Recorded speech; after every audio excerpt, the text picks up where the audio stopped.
For 1,000 years, the galaxy laughed at the name of Earth. In the great halls of the Galactic Council, diplomats used the word human as an insult. In markets, merchants called shoddy goods Earth-made. In academies, younglings studied the failures of humanity as a cautionary tale of overreaching ambition. It hadn't always been this way. Once, in the earliest days of interstellar contact, humanity had been bold. They built ships faster than their neighbors, spoke with voices of fire in council chambers, and carved out colonies on distant worlds with nothing but determination and steel. For a brief flicker of history, the stars had whispered of human destiny. But destiny is fragile. When Earth's fleets clashed with the Arkan Dominion, they were crushed. Their proud warships were torn apart. Their colonies were abandoned, stripped, or enslaved. The Council offered no aid. Why would they? Humans were too brash, too reckless, too young. Humiliated, humanity retreated to their homeworld. Their colonies dwindled, their fleets rusted, and their voices fell silent. For 1,000 years the galaxy mocked their fall, certain that humans were finished forever. But silence is not the same as surrender. In the shadow of their defeat, humanity rebuilt, not in public, not in the bright mocking eyes of the Council, but in the hidden places of Earth. Beneath the oceans, inside hollowed mountains, and across the barren deserts, the work continued. They studied every humiliation, every defeat, every insult. Where other species grew complacent, humanity grew relentless. Where the galaxy trusted in tradition, humanity turned to innovation. And where others mocked, humanity remembered. Generations passed. Earth's skies filled again with vessels, not the clumsy warships of old, but sleek shadows bristling with weapons the galaxy had never seen. Artificial intelligences whispered through encrypted networks. Nanoforges created alloys unbreakable by conventional arms. And deep in the void, experimental fleets drilled in silence, preparing for a war no one else believed would come. Humanity did not forget. The spark came, as sparks always do, from arrogance. The Kasari Dominion, a predator empire that stretched across 500 systems, turned its gaze upon Sol. They dismissed Earth as a weak, broken world, easy prey. Leave their bones in the dirt, their admirals laughed. The galaxy has forgotten them. We will finish what the Arkan started. Their fleet was vast, thousands of warships forged in the fires of conquest. When they entered human space, the galaxy scarcely paid attention. But Earth was ready. The Kasari fleet approached Mars first. The Dominion expected a token defense, perhaps outdated frigates, perhaps orbital platforms desperately clinging to relevance. Instead, they met the silent armada. 30 ships emerged from the void.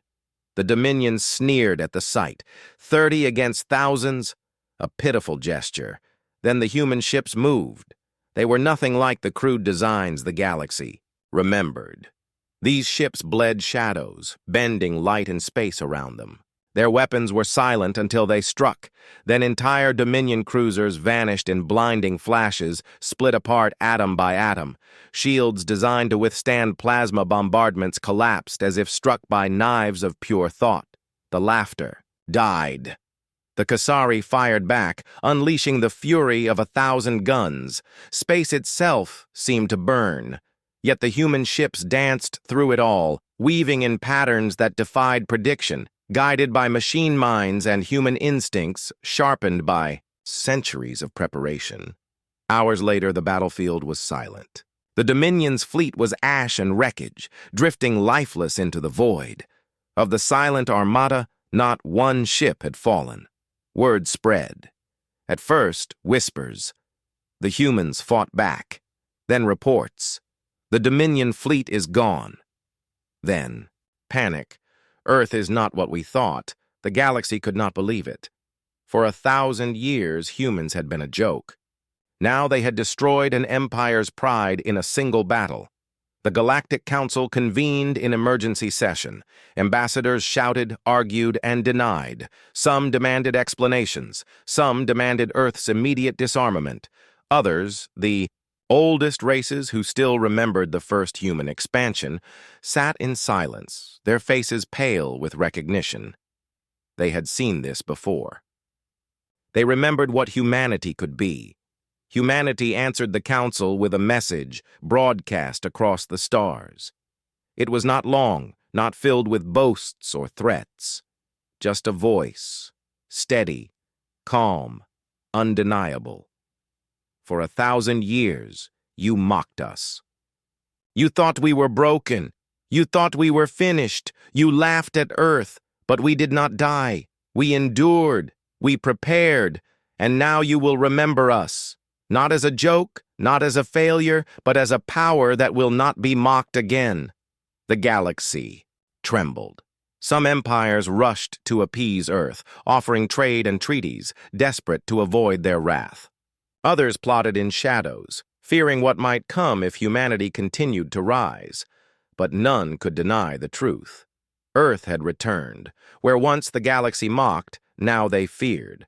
And fear, once planted, never truly fades, because humanity had learned the oldest truth of survival. Silence is not weakness, patience is not surrender, and laughter is the sound of an enemy who has already forgotten to be afraid.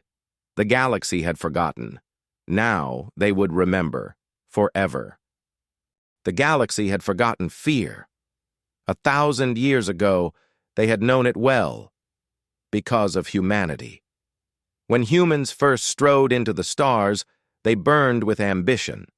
They spread faster than any race before them, reckless and unstoppable.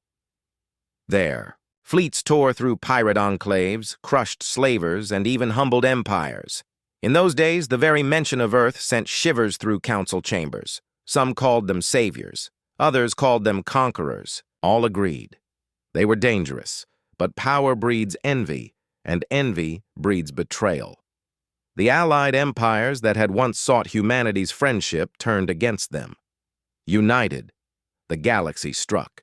Wars erupted on every frontier. The human stellar league stretched thin, fractured. Their great armadas were hunted and shattered. One by one, their colonies were abandoned. Their empire crumbled into dust, and the galaxy mocked them. For centuries, human became synonymous with failure. Academics laughed at Earth's history. Comedians mocked their stubborn pride. Their descendants, scattered across backwater colonies, became laborers, mercenaries, or beggars. Earth itself withdrew into silence, its people rebuilding quietly, shrouded in shame. The galaxy thought it was over. But legends are not so easily erased. Among the oldest races, there were whispers of the wars humanity had once fought, of fleets that had moved like storms, of worlds reshaped by their fury. Some dismissed these as exaggerations. Others, the survivors who had seen human eyes burning in battle, never forgot. Yet time dulled fear. The young mocked what the old remembered. 1,000 years of humiliation buried humanity's legend, until the day came when fear was needed again. It began with the Vair Dominion. The Vair were unlike other conquerors. Cold, insectoid, and relentless, they swept across the outer rim with living warships and swarms that devoured worlds. Where they landed, nothing survived. Empires resisted, but resistance only fed their hunger.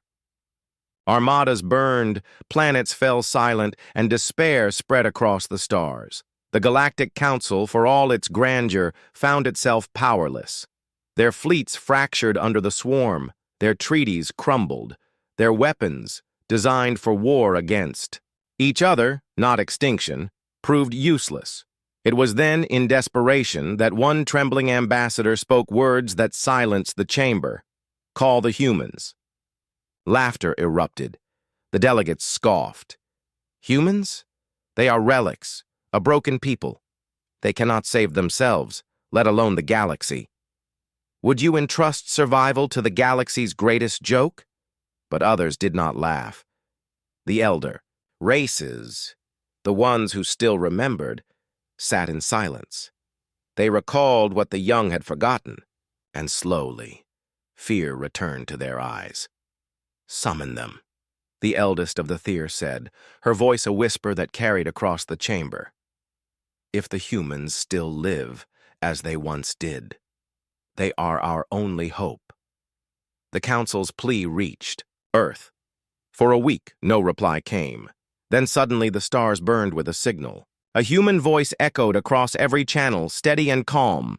"You mocked us for 1,000 years. You forgot what we were, but we did not forget.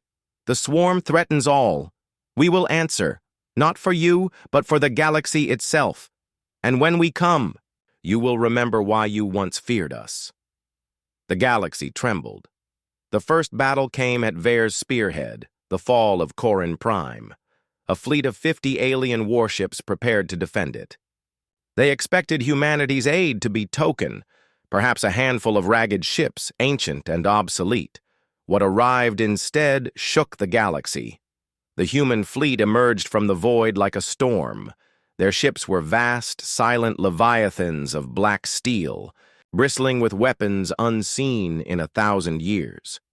Engines flared with impossible maneuvers. Energy shields rippled like oceans. The swarm descended, and the galaxy's fleets faltered. But the humans moved with terrifying precision.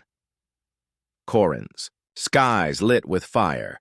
Human dreadnoughts split living Vare ships apart in a single volley. Swarms that had overwhelmed entire worlds dissolved beneath waves of searing plasma and railgun storms. Where the aliens pressed hardest, human strike wings cut deeper, their pilots flying as though they were born for war. The battle was not long. The swarm broke. Corin was saved, and the galaxy remembered. Words spread like wildfire. Across star systems, alien civilians whispered in awe. "The humans have returned. They fight like no one else."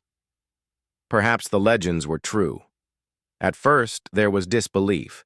Then came recordings, grainy, desperate footage of human ships tearing through the swarm like gods of war. The laughter that had lasted a millennium began to die. In its place, an old, familiar fear took root. Humanity did not stop at Corinne. Battle after battle, system after system, they advanced. The swarm learned to fear them, to flee when their black iron armadas arrived. And the galaxy, once mocking, now clung to their presence as a shield against annihilation. But the humans never boasted. Their broadcasts carried no threats, no arrogance, only simple words. "We will fight, we will endure, and we will not fall again." It was a promise and a warning.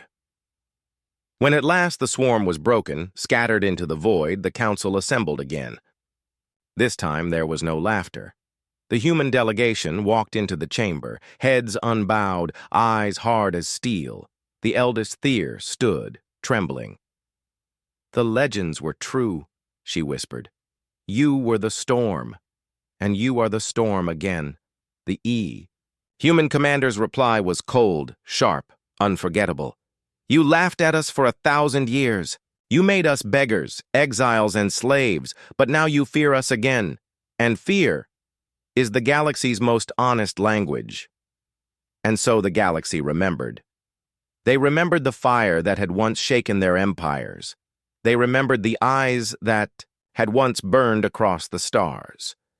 They remembered why, 1,000 years ago, humanity had been both their nightmare and their salvation.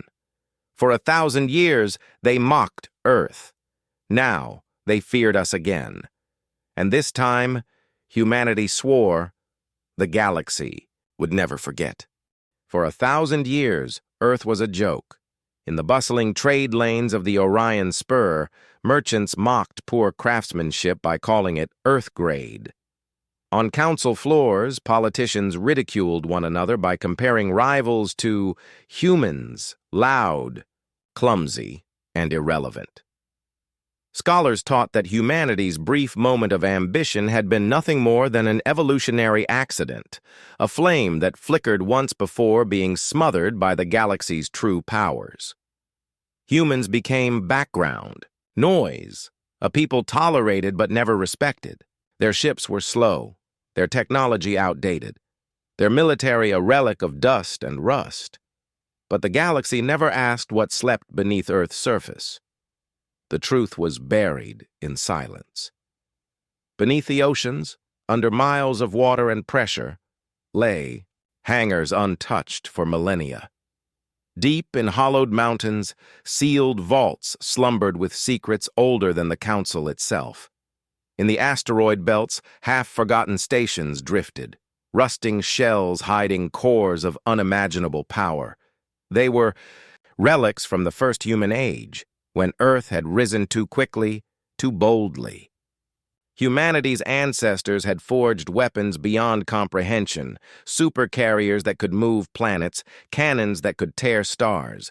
But when humanity fell, betrayed, broken, and mocked, those weapons were entombed, and the galaxy forgot them. But Earth did not. For generations, whispers lingered among humanity's leaders, stories told of the Guardians, weapons built not merely to defend Earth, but to punish any who dared to threaten it. The galaxy thought these were myths, campfire, tales to soothe a humiliated people. Even many humans stopped believing, until the day came when Earth unearthed one. It began with a storm, a mining expedition deep in the Pacific Rift. Their drills struck something no geology could explain.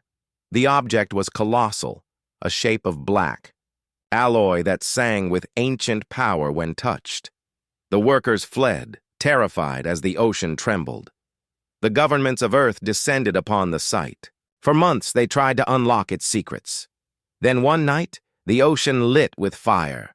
The ancient supercarrier Aegis Eternal awoke, rising from the sea like a god of steel. Its hull stretched for kilometers, dwarfing every human vessel. Its engines flared with energy no modern reactor could mimic.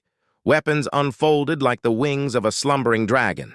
And when its AI spoke, its voice echoed across the planet. Designation confirmed. Humanity stands once more, awaiting orders. The world changed overnight. When news leaked, the galaxy laughed. An old relic, scoffed the Council. Nothing more than a fossil dredged from the ocean floor. They cannot even build such a ship anymore. It is a museum piece. Humans cling to ghosts. How pitiful. But there were some ancient scholars, long-lived elders, whose laughter died in their throats.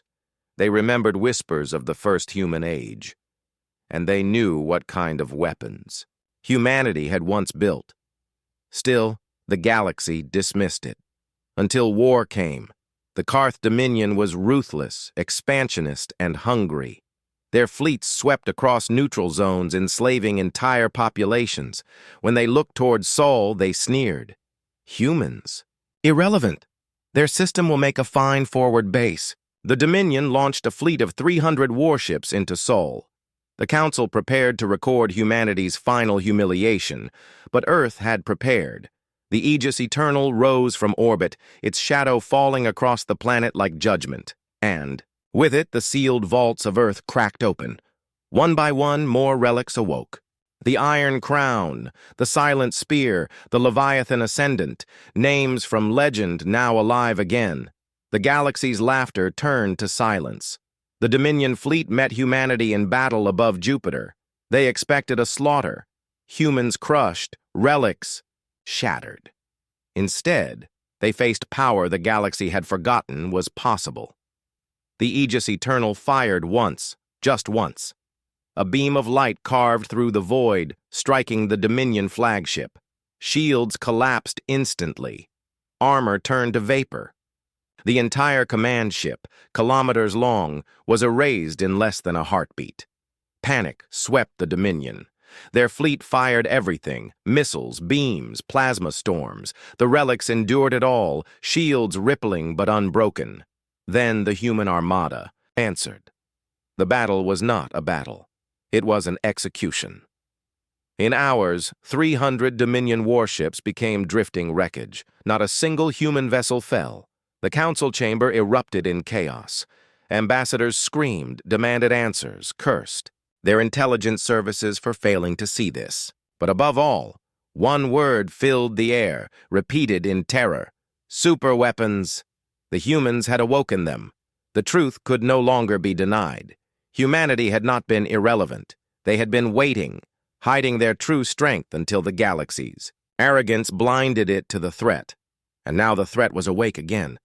The galaxy's view of Earth changed overnight. Treaties were rewritten in desperation. Empires that had once mocked humanity rushed to offer alliances. Others plotted in fear, whispering of how to contain them. But none could ignore what they had seen. The Aegis Eternal rising from the sea, its guns burning stars into ash. Humanity did not forget the laughter of 1,000 years. When they addressed the galaxy, it was with a voice cold and resolute. You mocked us. You made us a spectacle, a failure, a forgotten race. But we remembered. We endured, and when the time came, we awoke the guardians you chose to forget. Now, when you speak of Earth, speak with respect, or speak with fear. For the age of silence is over, and so the galaxy learned the truth too late. The relics of Earth were not fossils, they were not myths, they were promises. Promises that humanity would never again be mocked. For 1,000 years, the galaxy laughed at Earth. Now they fear us again, and this time the relics of the First Age stand ready to ensure they never forget.